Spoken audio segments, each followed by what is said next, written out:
I'm speechless again. That was wonderful. And I'll go meet Ummah's head.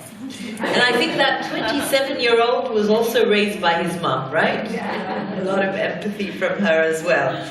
So we'll open the floor for questions, but let me just make a small announcement that there's tea and coffee outside for anyone who needs it. Anytime, you can just go get your cup of coffee and come back to the room. So, questions, please, for our three panelists.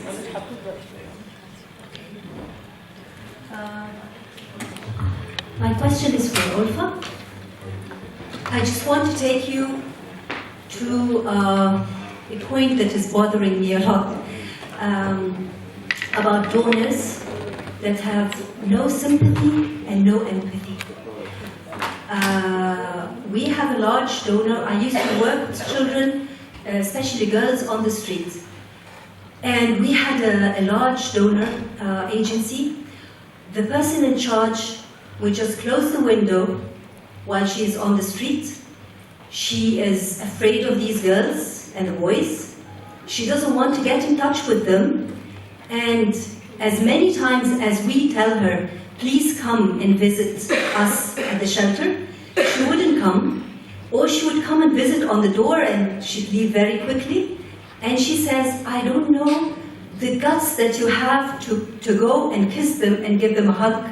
I don't know from where did this come from. She says so. She said so. Of course, whenever she comes and we have an extension to the project, she would just pick up all the wrong things, and we would put forward lots of arguments about our needs and the girls' needs, and she would not listen. And this is not only her; it's lots of people in the donor industry that we really depend on, as much as we want to be independent, but we are serving children.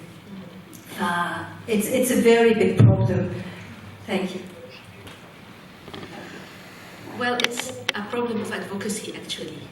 And one of the things, I used to be an advocacy and communication officer, and now I'm trying to shift my career into project management because I don't like advocacy. It's not that I don't like advocacy per se. It's I don't like defending a logic that's illogical. But again, in your case, she's afraid and she needs to feel comfort. She needs to see without seeing. And there are lots of ways to do this. Producing images of young people, of women, doing great things. Sometimes you don't go to her immediately. You need to go to someone who understands her, whom she trusts, and sell your project, your ideas to them, and then they will sell it to her. This can be even on Twitter, tweeting about the project and creating a buzz that shows some kind of a success and how people are interested in what you are doing, so that she feels like this is to her own positive image to support this. So create the buzz, create the image, and she will uphold it.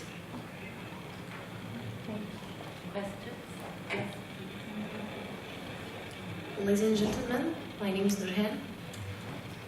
Dr. Julie, what you had said about your mother mean that she was a great woman. Your mother. I didn't understand. Your mother was a great woman. Was a great woman. You said that women have something special. I agree with you. I think that we really, as a woman, I think that we really have something special. Maybe that we can understand each other through our smile or something else. And Dr. Olfa, I think that, which is my opinion also, I think that men really has to believe in our mentality to accept us in our society, and because we complete each other. I want everyone here to imagine a very large machine which can't work without each small piece of it, because each small piece of it has an important role, so that our society, women and men, complete each other. So our society can't work without one of them. If men realize that the women took Nobel Prize like Marie Curie, 1903, or Selma Lagerlöf, or Elizabeth Blackburn, I think that they really would like to work with us, or they will accept us as women. So I really hope that we could change the world, because I believe that we really could. Thanks. Thank you. Any questions? Yes, Dr. Actually, it's not a question, but I would like to make an announcement or a suggestion. Now we have been through very valuable sessions, and we will come to the conclusion at the end of this conference. So I would like to ask every panelist to write a statement of what is next, or what is we have reached through this conference. And then maybe you kindly receive these, all these comments. Maybe we can sit together afterwards, and then we put them in some statement in the conclusion session. Would that be tomorrow? Yes, yes. If you like, yeah, that's tomorrow. That's what we tomorrow. Because today is over, but I think that everyone just give a session, or will give a session. If you just write a statement, so we can give them to the conclusion at the end, maybe we can do that. Tomorrow we can see. So everyone, or just the panelists? The panelists. The panelists. So please prepare what you think should come next. Yeah, if someone from the attendees who likes to participate, of course we are not going to reject any kind of suggestion. But just one sentence, yes, please. one sentence. One short statement. Thank you. Any more questions, or Shall we move on to the next? Yes. I wanted to thank all of you. Really, I learned a lot. The empathy to the tulips, lilies, to your relationship with your grandma. And I wanted to also thank the moderator. You have done a wonderful, marvelous job. Really,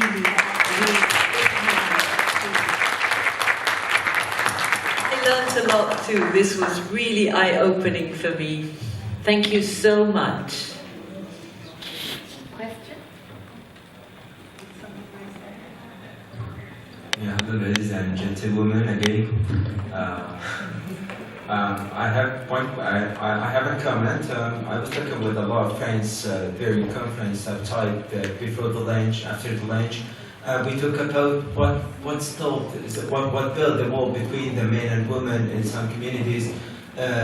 How to build the women rights inside the women of the normal communities. You know, we are here in Alexandria and in Cairo, and for example in India, in the capital and the open places, women know a lot about rights, but in other places like countryside, like the normal places of any countries, we can say not a lot of women there know about their rights. What makes us stay there in a closed hole talking about women's rights, and millions of women all over the world don't know anything about their rights? Or when you went to them and talked to them about their rights and told them, you have a right, woman, you have to fight, you have to behave as a human, she can't accept you. What makes the wall between us here in the whole and in the normal world?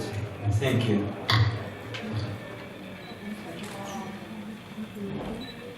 Can I say something?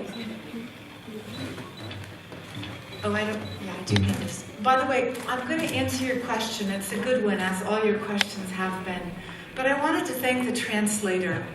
Having just had the headphones on for a while ago, I realized what a tough job that is. Is he up there? Yes. Yes, thank you.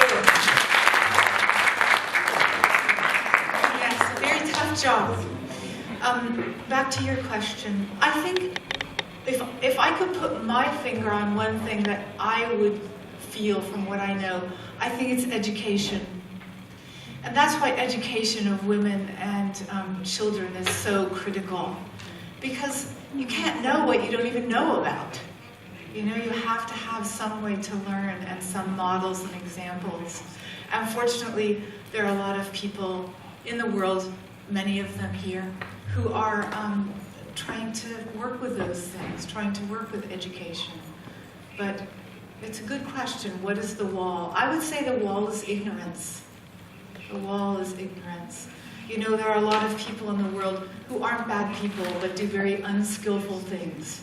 Very unskillful things. And it's out of ignorance and fear. And that's where our compassion and our love has to extend. Allow me to add also, please. I think it's about us putting some negativity in front of ourselves also.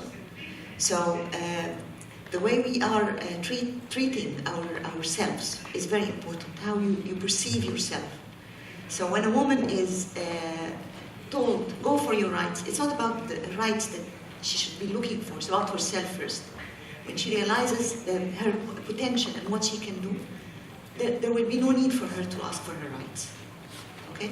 So the perception, the internal perception is the most important thing, and it comes basically from fear, like the lady who was not able to look at the young girls. She was supporting, because she was already supporting. She gives the money, yes? It's not about her. She already believes in the cause and she is donating, but she is afraid because she cannot see this in herself. She cannot come out of herself. So I think the most important thing to eliminate the factor of fear. And fear will stop you from doing anything good for yourself. This is my belief. And it's a big role for you yourself, the women, I mean even men, and then for the surrounding around us. So the ecosystem and also internally what we can do to ourselves. I agree with Mona completely. Fear is something that we need to fight. But fear arises from a context. Let's not look at Asians, men, women. It's a whole structure. In parts of Upper Egypt, women would like to get education. But where education is very distant, far away. They cannot travel. The roads are dark, a long time. So fear here, men are afraid for their safety, security. They are afraid to move on their own. And they are isolated in this little village with the poor education that they have. So it's a context that is creating discrimination against women that is not meant. I mean, if they had the school, they would have gone, but they don't have it. So let's not look at one point and miss the whole picture. There's also the case of Hat who overcame her fear. So it's about finding that in her, the difference between her and Hassan. Mona, I was just wondering, when you're talking about CSR, would you say that it's a revolution from above, or do you think it's just tax saving? Well, it started really as some sort of corporate social responsibility is the Volunteer Act. I had that on the slide. It's the Volunteer Act of business to support the community, and generally it used to be very early in time just donating big check to the society. But then eventually it evolved into becoming part of the activities that the company does for the community. And it should come, now the definition is more refined, from the core skills of the company. So like IBM will be doing technical stuff for the community. A company that's working in petrol will be very interested in making sure that the environment is maintained, and so on. So the talking about CSR is very just skimming the very, very small top. Because when you go into CSR, it's about how the company itself functions inside the community and becomes part of it. So CSR is about legislation and adopting the really good laws of the country that we are working in. It talks about how we are working with the HR people, how HR are treating people, how financially we are managing, And then eventually how we are mixing in the community. And I think the most important, if you really want to see a company that is a good CSR or a good citizen, see how the people inside the community, for example, the IBMers, are blending in the community. Do they consider themselves aside? Are we like IBMers, or are they really, really part of the community? And I have seen this happen during the revolution, because that was when I got this job. I saw people, not IBMers, that we were all Egyptians. And for me, that was a revelation. It was a revelation in time, because I realized that all my life I used to think of my colleagues as superficial people who would just come there for the business but then this revelation happened, and I saw how we all came together for our country. And then it was, afterwards, it became somehow distorted, or maybe afterwards the businesses came in back. But at one moment in time, which was like a golden sparkle, everybody was there. It was a beautiful moment. So if we are able to capture this one again and put it back in display and roll it up forward, change will happen. Really, change will happen.